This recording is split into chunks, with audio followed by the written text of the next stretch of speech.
Assalamu alaikum. Hi, Oracle Reiki Spiritual Healer. And this week we'll be talking about different stories in the Holy Quran and in the Bible. And I wanted to talk to you about David and Jonathan, their relationship, and what we have to do as chosen ones to make sure that we are in the right alignment with our relationships. So, we know that King Saul, which is Jonathan's dad, King Saul wanted to kill David. But, Jonathan stayed David's friend throughout the ordeal of what he was going through. And we also need to highlight that David ran from King Saul for 13 years. And we got Jonathan, in which they were friends, came into the woods, into the wilderness with David. In this time frame where David was running from King Saul, because there was a calling over his life. God had appointed him to be king, but he had not made it into that season yet. He was running from King Saul because King Saul seen that anointing over his life. So during this time, David, he started to make the Psalms of David. He started to write the Psalms of David. So, and one of the ones that you want to pray is Psalm 63, which is a Psalm against betrayal. And we always want to align ourselves with friendships and relationships that don't only look for the hard times, or don't only look to gain something off of you. We want to align ourselves with those kind of people that are very transparent, that know that even though that their father, or they might have the kind of money, and we might not have that kind of money as chosen ones. Jonathan was exposed to the type of lifestyle and the money as the king's son, the Prince Jonathan. But by the same token, he knew that he didn't have the anointing. He knew that he didn't have the calling from God. So just because a person has a lot of clout or has a lot of money, but that doesn't mean that they have the character to hold that kind of office, or because their parents, I've met a lot of people in my time where their parents have a high position, and the children act like, they are, the ones that's holding the position. I've met a lot of preachers' children, that their father is in a high position. And they act like, you can't touch me and I'm better than you. And they look down on people, and they use their parents' influence to do things and get out of things and, harm other people with their behavior. So, we have to be careful what we align ourselves with when we are chosen one, who we align ourselves with when we're chosen ones, because our relationships with other people, you will be able to see if they are going to betray you, if they are for you or not, if they have your best interest at heart. Because when they have your best interest at heart, they will come down where you are. Wherever you are, they will come visit you. They will think about you. They will, think highly of you, even though you don't have as much as they do.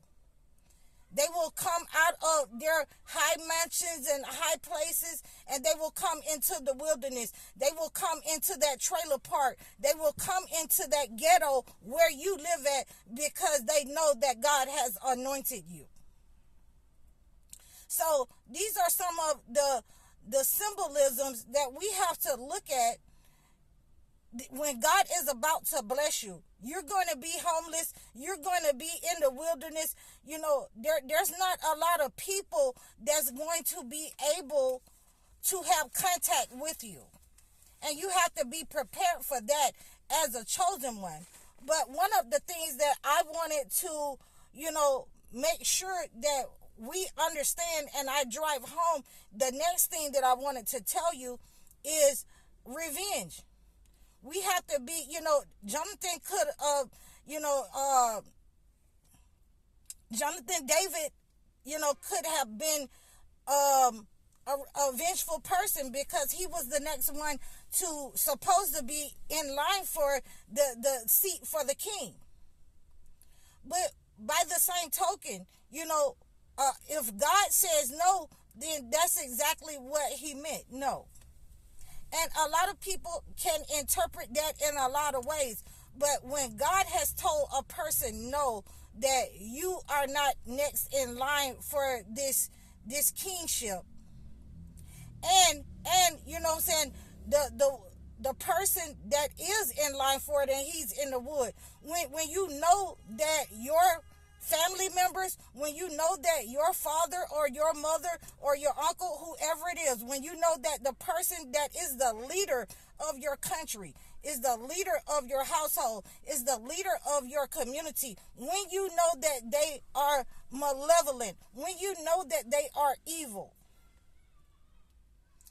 then you cannot follow behind that person.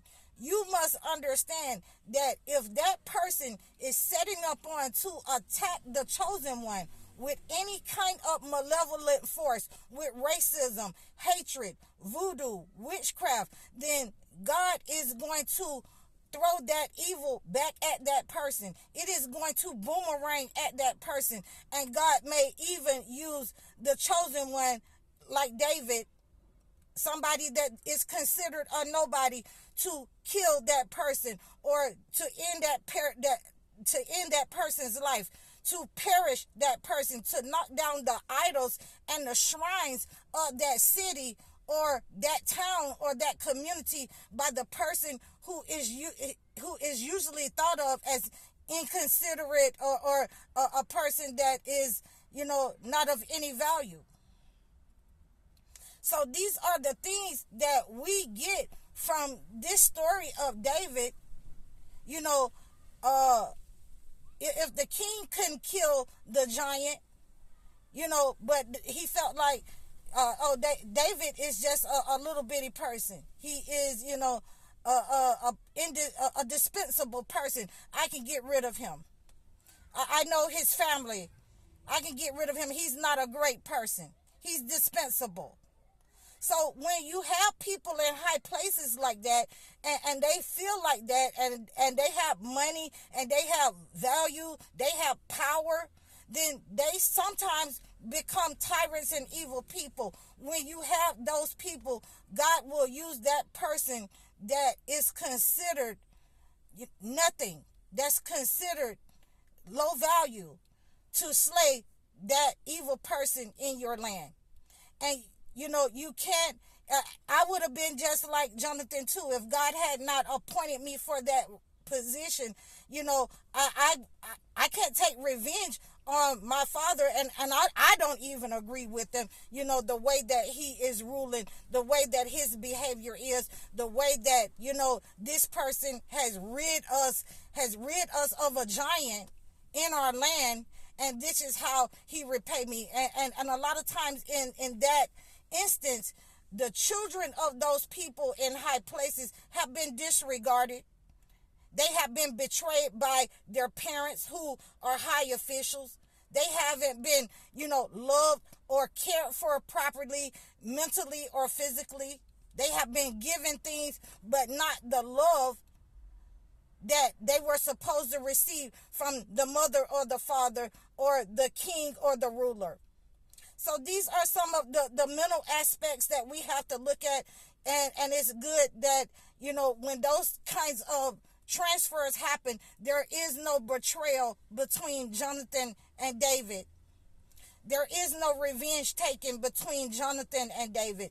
And I like to see that in the light that they were good friends. And we have to be able to attract people like Jonathan and David in our life.